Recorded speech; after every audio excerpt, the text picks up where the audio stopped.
Hello everyone, আসসালামু আলাইকুম। চলে আসলাম একটি নতুন ভিডিও নিয়ে। তো আশা করি আপনাদের ভিডিওটি ভালোই লাগবে। আর সারাদিনে কি করলাম, তো রাত সকালবেলা চলে আসলাম রান্নাঘরে। আসে দেখে আম্মু লাউ শাক কুটে নিয়েছে। লাউ শাক কার কার পছন্দ অবশ্যই জানাবেন। এদিকে আগের দিনে তরকারি আম্মু কিছু গরম করে নিয়েছে। তারপর দেখলাম যে আম্মু এখানে রান্না করতেছে। এটা ধুন্দুল দিয়ে আলু দিয়ে রান্না করতেছিল আম্মু। তো কার কার এই তরকারিগুলো খেতে ভালো লাগে অবশ্যই জানাবেন। এটা আগে যে তালের পিঠা বানাইছিল, ওইখান থেকে 2 পিস হয়েছে, সেই 2 পিসের 1 পিস আমি খেলাম। তারপর একটু বাদাম খেলাম। তারপর দেখলাম যে আম্মু মুরগির মাংস কষাচ্ছে। এরকম লাল লাল মুরগির মাংস কষা আমার খুবই ভালো লাগে খেতে। তো আমি আম্মুকে বলতেছিলাম যে আম্মু আমাকে এখান থেকে একটু কষা মাংস দাও। তো আম্মু আমাকে একটু কষা মাংস দিল, তাই নিয়ে আমি খেলাম। তারপরে একটু দাঁড়িয়ে ভিডিও করতেছিলাম আর গিয়ে দেখতেছিলাম। পরে চলে আসলাম এখানে। আসার পরে যে দেখি যে আম্মু ডিম ভাজতেছে। এগুলো গিয়ে রোজা শান্তর জন্য। পরে এর ভিতরেই আবার বৃষ্টি নেমে গেছে। বৃষ্টির ভিতরে ভিডিও করতেছিলাম বাইরে উঠানে। তারপরে দেখলাম যে গাছগুলো খুব সুন্দর বাতাসে হাওয়া দিচ্ছে। তো আমি এখানে কিছু ভিডিও ক্লিপ নিলাম, ভালোই লাগতেছিল আবহাওয়াটা। তারপরে দেখলাম যে আম্মুর লাউ শাক রান্না হয়ে গেছে। এভাবে সবুজ সবুজ লাউ শাক খেতে কিন্তু ভালোই লাগে, আর দেখতেও কিন্তু খুব সুন্দর হয়েছে শাকটা। তারপর রুমে চলে আসলাম।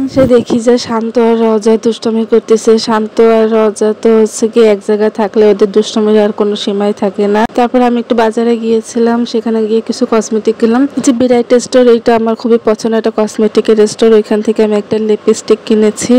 এই লিপস্টিকটা কে কে দিয়েছেন জানাবেন, কালারটা কেমন লাগে। তারপরে আমি একটা ওয়াল হ্যাঙ্গিং এর জন্য কিছু ক্লিপ কিনে নিয়ে এসেছি। এদিকে সন্ধ্যার সময় চা বানিয়ে চা খেলাম। তারপর শান্তকে নিয়ে পড়াতে বসলাম। শান্তকে অঙ্ক করাচ্ছিলাম আমি। শান্তকে একটু অঙ্ক সময় নিয়ে করাতে হয়, কারণ ওর বুঝতে একটু কষ্ট হয়, এর জন্য। তারপর আমি নিজের পড়াটাও পড়তেছিলাম।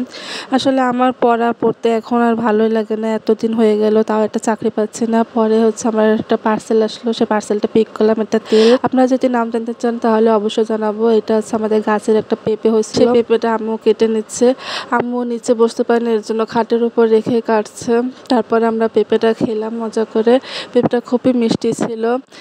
তারপরে সেই বিচিগুলো আমরা রেখে দিয়েছি যে পরে খাবো। তারপর আব্বু আসার পর আমরা কিছু পাকোড়া বানাচ্ছিলাম এখানে। পাকোড়া বানিয়ে সেগুলো খেলাম। এটা কলমি শাকের পাকোড়া। কলমি শাকের পাকোড়া কে কে খেয়েছেন অবশ্যই জানাবেন, খেতে কিন্তু খুবই মজা লাগে।